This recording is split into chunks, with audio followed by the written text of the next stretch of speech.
After a tricky start to the 2025 season in Dubai for ROCKWOOL Racing, the team headed to Auckland in New Zealand for round 2 of the Rolex SailGP Championship in 7th place. Windy conditions were forecast for the race weekend, and when you combine that with a tight race course, an upgrade to the foils, and the largest crowd in SailGP history, the atmosphere would prove to be electric at one of the world's most historic sailing venues, aptly known as the City of Sails. Auckland is where SailGP has made one of the most significant changes to the F50's design since the league's inception in 2019. Out go the L-foils, and in come the T-foils. Designed for less drag to produce higher speeds and a more stable platform, the team who could adapt the quickest would reap the rewards, but in shifty conditions, it was always going to be a steep learning curve, with plenty of drama out on the water for the expectant Kiwi fans. Away from the racetrack, and ROCKWOOL Racing strategist Katja Salskov-Iversen has announced she's expecting her first child. So triple Olympic medalist Anne-Marie Rindum becomes the team's starting strategist for the remainder of the season, and will be supported by her fellow Dane as she steps back into her leading role. I was there in Christchurch when we hit another boat, and that is still in me, and I'm gonna make sure that we have as little risk as possible this weekend. It'll be good to have her back, and the whole racing game, it's developed a lot since she was racing with us last time, and we just got to be a bit patient there and give her time to find her feet. I think that's going to be a very smooth transition, and we obviously got to do everything we can to help her. As day one got underway, the grandstands were packed on the waterfront, and the fans witnessed a day of tight racing and overtakes.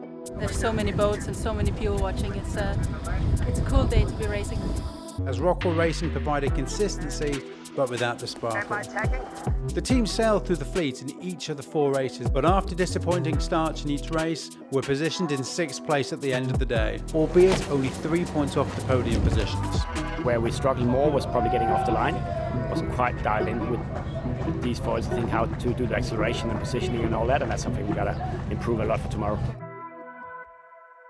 Day 2 is where the race weekend really came alive, and one of the most dramatic moments of the season unfolded. As all the teams were practicing ahead of the opening race, fans were treated to the spectacle of the Danish boat careering out of control and heading towards a certain capsize, an incident which would surely ensure a disappointing race weekend in Auckland. Yet, with the F50 almost completely on its side, the team performed the near impossible, right in the boat with no damage or injuries to the crew, and that lit a fire in them for the remainder of the weekend.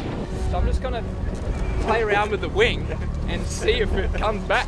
With a point to prove after a subdued Saturday, enter Super Sunday, and the Danes were at it from the off. Putting to bed a series of bad starts from the day before, they were suddenly 3rd around Mark 1, and although they dropped off during race 5 with all teams struggling with the gusty conditions, they'd made a clear statement of intent. That would be sadly tempered by damaging the mark down at gate 2 with the T-foil. As an unlikely late surge for a place in the final emerged, the threat of penalty points hung over the team. Race 6 saw the Danes take the fight to the fleet. Second only to the event leaders Australia down to Mark 1, they outpaced current SailGP champions Spain on a shifty race course and kept consistent towards the end of the race to beat the otherwise imperious Aussies to take home their first fleet race win of the weekend. It's pretty difficult, so we're just trying to get around the race course pretty clean. And as the final fleet race began, ROCKWOOL Racing aced the start, led down to the first mark and never looked back, with each of their competitors being unable to respond as the Danes sailed away towards the final.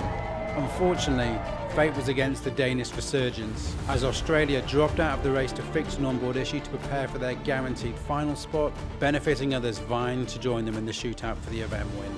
The absence of any luck was compounded by penalty points being applied for the earlier clash with the mark, relegating ROCKWOOL Racing out of the event final and forced to ponder what could have been. Nice.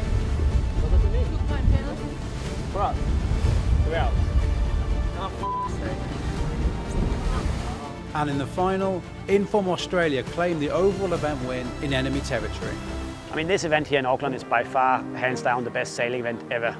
I don't think anyone can argue it in terms of how many fans and spectators and boats and all conditions. It was just, if you don't enjoy watching this kind of racing, you're probably never going to enjoy watching some sail racing. So I think that was really cool, and just shows where SailGP is heading to really fast. It's really impressive, and it's quite cool to be a part of as well.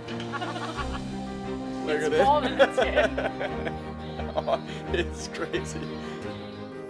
Definitely one of my best sailing experience on a F50 for sure.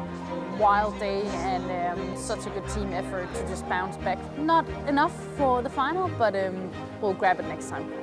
Finishing with a high is always good. Super happy with how the team reacts to difficult moments, and today was a difficult day. And today was the proof that we are a strong team. So yeah, super happy as a coach. At the end of round 2, a strong performance on the final day of racing ensures the team move up to 5th place in the overall rankings, having finished 5th here in New Zealand. Next up, the team heads to Sydney for round 3 of the Rolex SailGP Championship, and will be looking for revenge against last year's winner, the home team, Australia.